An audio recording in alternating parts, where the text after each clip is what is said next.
주거용으로 뭔가 신축을 하거나 뭐를 할 때는 처음에 얘를 매입하고 아니면 만들 때부터 이 방빼기, 소액 임차인 최우선 변제를 미리 생각을 하고 접근을 해야 자금상의 문제가 없어진다. 땅값이 10억이고 70%가 나와서 7억에 자기 돈이 3억이 들어가고, 그리고 건물이 10억이 들어갔다 치면 거기서 70%가 나와서 7억이 들어가고 자기 돈이 6억이 들어가서 네. 전체 20% 중에 30%의 자기 자금이 들어가는 게 일반적으로 맞아요. 네. 이거는 지금도 이렇게 되고 있는데, 여기에서 근생이라 그러면은 방빼기를 안 한단 말이에요.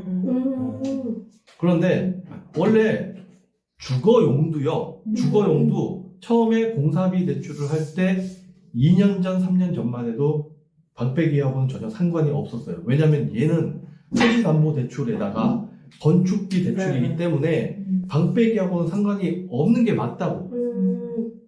맞잖아. 네. 대출 용도 자체가 공사비 대출이고 토지 대출이란 말이에요. 그래서 똑같았어요. 땅값이 10억이 들어가면 70%, 80% 나오고, 건물이 들어가게 되면 얘가 10억이라 그러면 70% 나왔다고. 그러면 두 개 합쳐가지고 얘하고 똑같은 구도가 되는 거죠. 아까 전세하고 똑같은 구도가 되는 거였는데, 그러고 나서 공사가 다 끝나고 나서 얘하고 운명이 바뀌는 거죠.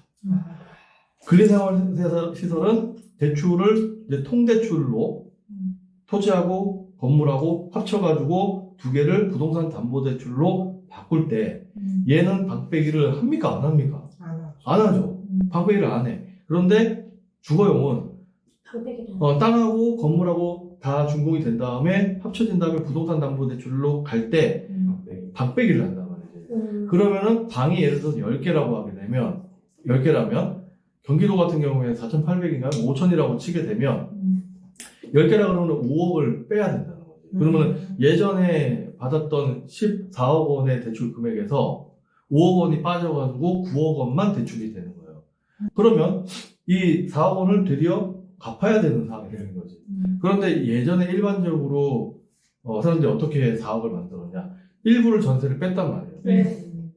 10개가 있으면, 방 10개가 있으면 5개는, 4-5개는 전세로 빼서 돈을 갚고 나머지 갖고 월세를 했는데, 그렇게 해서 자연스럽게 돌아갔어요.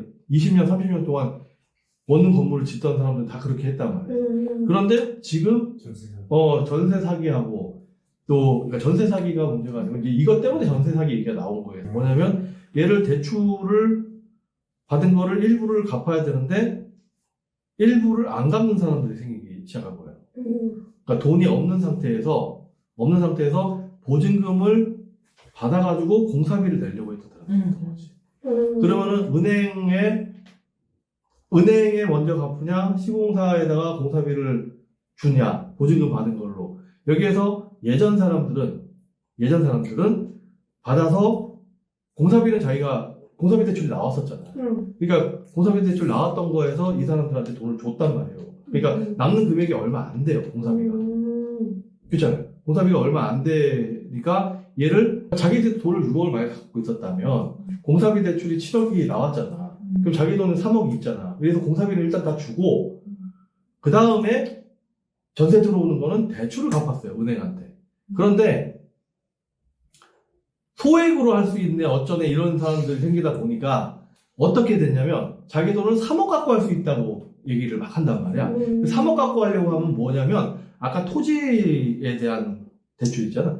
그 대출 3억만 있으면 된다. 건축비 10억에서 70%는 대출이 나오고 30%는 나중에 시공사한테 요게 외상하면 돼, 이렇게 얘기를 하는 거지. 전세 보증금 받아서 그거 갚으면 되니까. 그렇죠. 또 원래 전세 보증금을 받아서 대출 갚았어야 되는데 전세 보증금을 받아가지고 시공사한테 나머지 3억을 주면 된다, 이렇게 돼버린 거야. 이게 원래 전통적인 방식이 아니거든요. 옛날에 70년대, 80년대, 90년대 그 이전에 60년대부터 집장사 하던 아저씨들은 이 생각을 하지 않았어요. 그러니까 공사비 대출 받은 거하고 자기 돈을 해가지고 일단 시공사 돈은 다 주고 그 다음에 전세금 받은 거는 내가 은행에다가 갚는다라고 생각을 했는데 2, 3년 전에 엉뚱한 아저씨가 나타나가지고 자기 돈 3억만 있으면 된다. 이쪽에서 모자라는 3억은 공사비를 외상을 하면 된다. 라고 얘기를 하고 3억, 4억 갖고 가능하다 이렇게 얘기를 자꾸 하니까 사람들이 전부 다 그거를 했거든요. 그러다 보니까 나중에 어떤 일들이 발생이 됐냐면 건물에서 전세금을 받아가지고 대출해준 은행에다가 줘야 되는데 방빼기 한 만큼 방빼기 금액이 된 만큼 은행에다가 줬어야 되는데 얘를 은행에다 안 주고 시공사한테 줘버린 거예요. 그러니까 은행에서 이거를 2번, 3번, 10번 딱 당하다 보니까 어떻게 됐냐 지금은 현재는 어떻게 됐냐 아예 처음에 토지에서 70% 건물에서 70%를 해줄 때 예전에는 근생이나 주거용리나 똑같이 일단 공사비 대출은 해주고 그 다음에 부동산담보대출로 바꿀 때 방빼기를 염두에 뒀었는데 지금은 아예 미리 토지하고 공사를 할 때 돈을 빌려줄 때부터 방빼기를 미리 염두에 둬버리는 거예요. 그러니까 나중에 빼가지고 선량한 여태까지 60년대, 70년대, 80년대 했던 그 방식으로 그냥 문제없이 해왔던 이 사람들까지도 다 막혀버린 거예요. 이 사람들은 어떻게? 일단 공사비는 내가 은행 대출 70%하고 내 돈 갖고 30%하고 주고 나서 이거 받은 걸로 갚으면 되거든. 그냥 너무 자연스러운 일이었어, 그동안. 근데 네, 이런 사람 몇 사람 때문에 공사비를 보증금으로 주려고 한 그 몇 사람 때문에 문제가 되다 보니까 신협이니 뭐 이런 데서 전부 다 얘를 처음에 적용을 해버리기 시작한 거예요. 그러다 보니까 이제 주거용 쪽에서는 공사비 대출 자체가 아예 처음에 내가 생각했던 것만큼 안 되는 거지.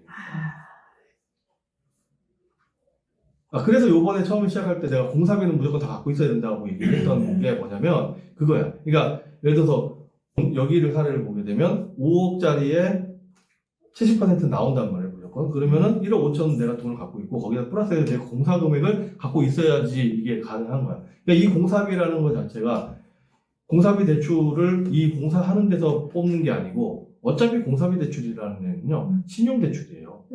그래서 공사비 대출을 이 은행에서 누군가한테 해줄 때, 그 사람의 이 토지는 이미 담보의 가치가 다 이미 다 적용이 돼버렸어요. 그러니까 이 공사하는 데 들어가는 공사비 대출이라는 건 사실은 신용이거든. 그 신용으로 공사비 대출을 빌리는 거였는데 신용에는 뭐가 첨부가 됐냐면 네가 갖고 있는 부동산이나 그 소득이라든가 이런 거를 좀 증명을 해봐. 그러면 그걸 보고 얘네가 돈을 빌려주는 거거든요. 그래서 결과적으로 내가 얘기하는 건 뭐냐면 공사비 대출이 명목상으로는 이 공사를 위한 대출이긴 하지만 어차피 당신이 갖고 있는 어떤 다른 아파트라든가 건물이라든가 이런 걸 담보로 돈을 빌려주는 거와 똑같으니 먼저 그에서 뽑아가지고 얘를 공사비로 집어넣으면 결과적으로는 똑같다. 근데 느낌상으로 보기에는 여기에서 돈을 빌린 것 같고 이 공사를 하는데 빌린 것 같고 아파트에서 담보 대출을 받으면 내 돈이 들어간 것 같은 그런 착각에 빠진단 말이에요, 사람들이. 여기 이 사이트에서 땅 대출 받고 공사비를 또 70% 대출 받았어. 근데 사실은 엄밀하게 얘기하면 이 70%는 내가 원래 갖고 있던 아파트를 담보로 얘가 빌려준 거거든요. 근데 명목상으로 보게 되면, 겉으로만 보게 되면 요 현장, 공사하고 있는 현장에서 빌린 것처럼 생각이 들어. 그래서 사람이 어떤 느낌이 드냐면 이거는 내가 자금이 6억만 들어갔다고 생각을 해. 아까 땅값 3억에 공사비 30%, 70%를 빌리게 되면 내 돈은 6억이 들어갔다고 생각을 하는데 이렇게 하게 되잖아요. 아파트 담보대출을 받아가지고 이렇게 하게 되잖아. 그럼 자기가 얼마를 집어넣었다고 착각을 하냐면 이 돈 3억에다가 여기서 빌린 돈 7억 있지. 7억. 대출. 이쪽에서 받은 대출, 공사비 대출로 받았어야 되는 거. 그건 어차피 이 금액이나 자기가 돈 빌린 건 똑같은데 사람 심리가 어떠냐면 요거는 나는 여기에 3억은 그러니까 6억만 들어갔다고 생각해. 6억만 들어갔다고 생각하고 7억은 빌렸다고 생각을 하지. 근데 여기에서 내가 미리 빌려가지고 아파트에서 미리 7억을 빌려가지고 여기다가 집어넣은 사람은 어떻게 생각하냐면 자기가 10억 원을 여기다가 집어넣었다고 생각해요. 근데 결과적으로는 똑같은 내용인데 사람이 심리가 그렇게 적용이 된다는 거지. 그래서 어야든 간에 이 주거용으로 뭔가 신축을 하거나 뭐를 할 때는 처음에 얘를 매입하고 아니면 만들 때부터 방빼기 소액 임차인 최우선 관계를 미리 생각을 하고 접근을 해야 자금상의 문제가 없어진다라는 얘기죠. 이게 굉장히 중요한 건데 이걸 간과하는 사람들이